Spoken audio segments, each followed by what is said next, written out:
আসসালামু আলাইকুম রহমতুল্লাহি ওয়া বারাকাতুহু। প্রিয় সাংবাদিক বিন্দু, আপনাদেরকে আন্তরিক মোবারকবাদ যে আপনারা কষ্ট করে এখানে এসেছেন। গতকালকে আমার এক বক্তব্য কেন্দ্র করে গোটা দেশে খুব অস্থিতিশীল একটা পরিবেশ তৈরি হয়েছে। সেটাকে কেন্দ্র করে আজ এখানে বসা এবং বিএনপির শিবচর উপজেলার দায়িত্বশীল আমার সোহেল ভাই, উনি ওইখানে এসেছেন। তো তাকেও আন্তরিক মোবারকবাদ, তিনি উপস্থিত হয়েছেন এখানে। আসলে বিষয়টি হলো কি,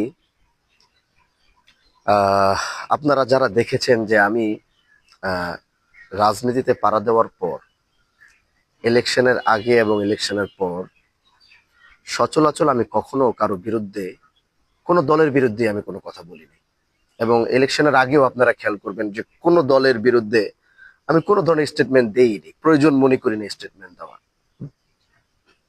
এবং আমি রাজনীতিতে আসিনি, এই কথাটা আমি সব জায়গায় বলেছি। আমাকে এই রাজনীতিতে জোর করে আনা হয়েছে। আর আমি কিন্তু রাজনৈতিক ফ্যামিলিরই সন্তান। অনেকে মনে করতে পারেন আমরা পীর পরিবার, পীর সাহেবরা রাজনীতিতে আসছে, বিষয়টা এরকম না। পীর পরিবার হিসাবে আমাদের পরিচিতি হচ্ছে মাত্র 100 বছর বা 110 বছর, কিন্তু রাজনৈতিক এবং সংগ্রামী পরিবার হিসাবে আমাদের পরিচয় হচ্ছে 250 বছর। তো সেক্ষেত্রে রাজনীতিতে আমি এসেছি অল্প সময়ে, কিন্তু আমার রক্তের ধারার সাথে 250 বছরের এক সংগ্রামী এবং রাজনৈতিক ইতিহাস জড়িত আছে। আমার পূর্বপুরুষের ভারতবর্ষ লিড দেওয়ার ইতিহাস আছে। শুধু এই শিবচর আর বাংলাদেশ না, গোটা ভারতবর্ষ লিড তারা দিয়েছেন, সংগ্রাম, ব্রিটিশ বিরোধী আন্দোলন করেছেন।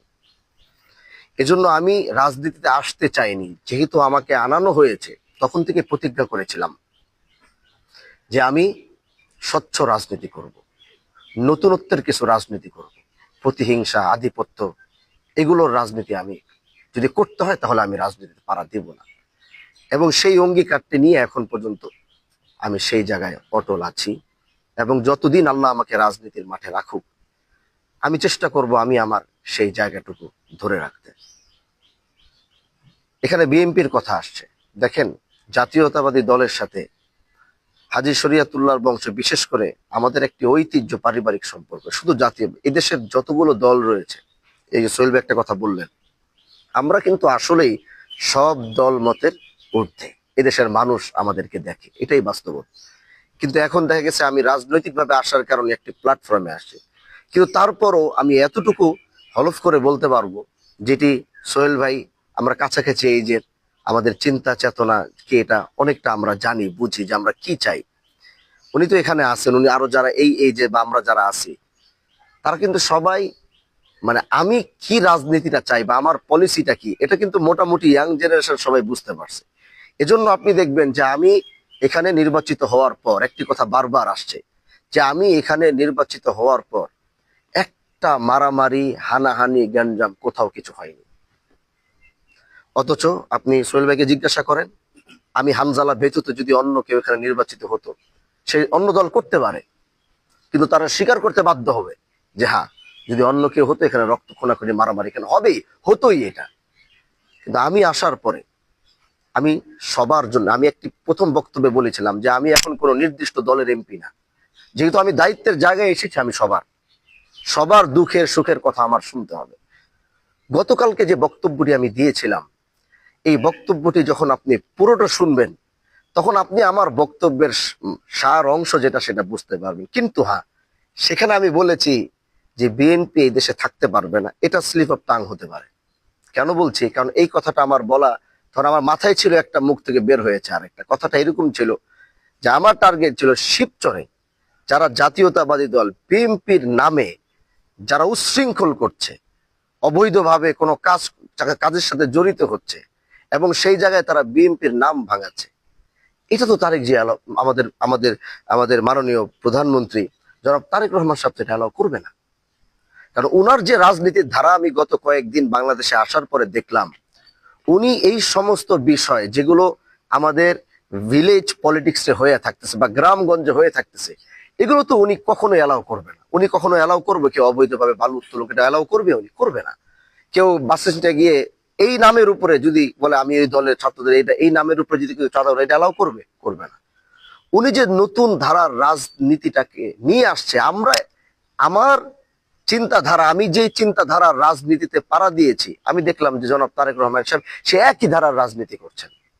এজন্য বিএনপির সাথে আমার সাংঘর্ষিক হওয়ার কোনো প্রশ্নই আসে না এখানে। কিন্তু হ্যাঁ, আমি বিরোধী দলের একজন এমপি। সরকারের ভালো যখন দেখবো, আমি এটা বলেছি, সংসদে দাঁড়িয়ে সরকারের ভালোটাই উপস্থাপন করব।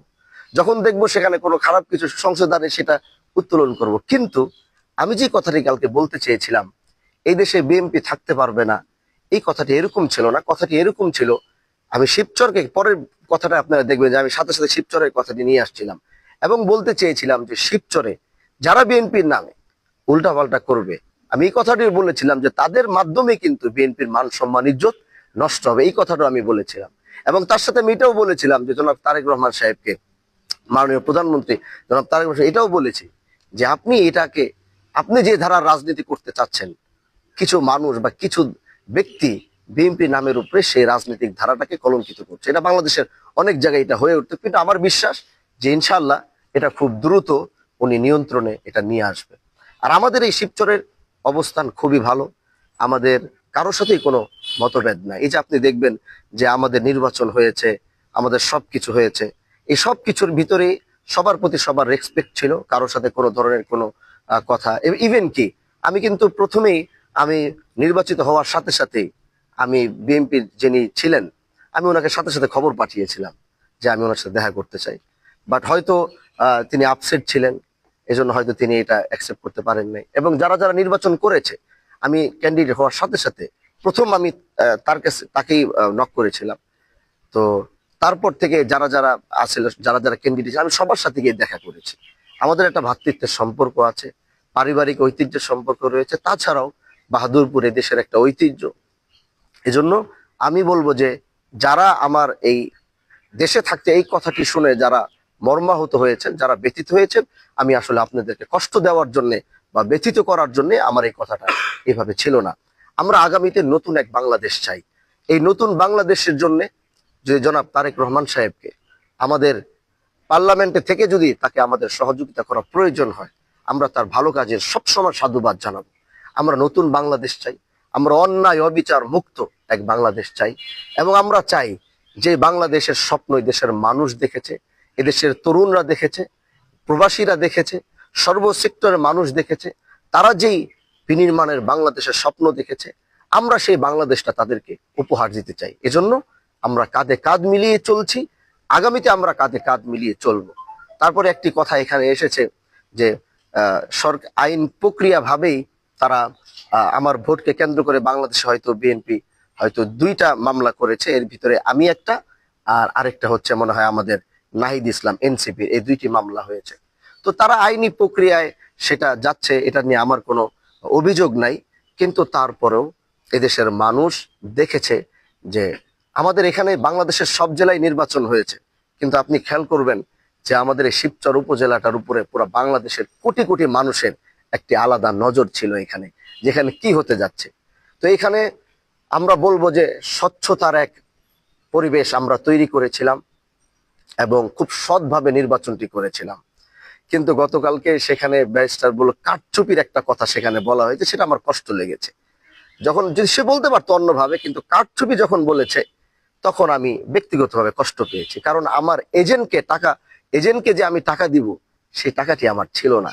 এদেশে আমি কিভাবে নির্বাচন করেছি এটা এদেশের সব মানুষ জানে, যে আমি একটি গরু জবাই করে মানুষকে খাওয়াতে পারিনি, আমি 1 লিটার তেল কাউকে মোটরসাইকেলে দিতে পারি নাই।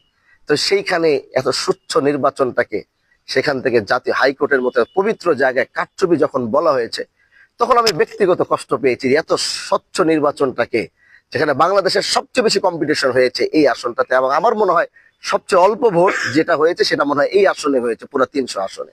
তো সেখান থেকে সেই জায়গাটা থেকেও কষ্ট পেয়েছি যে কারচুপি বলা, মানে আমার নামের সাথে একটা কারচুপি আসলো, দেশের মানুষ সেটাকে আবার কিভাবে ধারণ করবে। এত স্বচ্ছতার রাজনীতি করেও যদি কারচুপি কথা আমার উপরে আসে, এটা কষ্ট ছাড়া আমার কাছে আর কিছুই না। এজন্য আমি বলবো যে ইনশাআল্লাহ আমাদের এই সম্পর্ক আরো ভালো থাকবে। আগামীতে আমরা একসাথে আরো কিভাবে সুন্দরভাবে, বিশেষ করে শিবচরটাকে গুছানো যায়, এই শিবচরটাকে আরো সাজানো যায়, এবং বাংলাদেশে আজকে আপনি খুশি হবেন, শিবচর নামটা কিন্তু মানুষ চিনত না, মাদারীপুরটাকে অনেকেই ঠিক মতো চিনত না।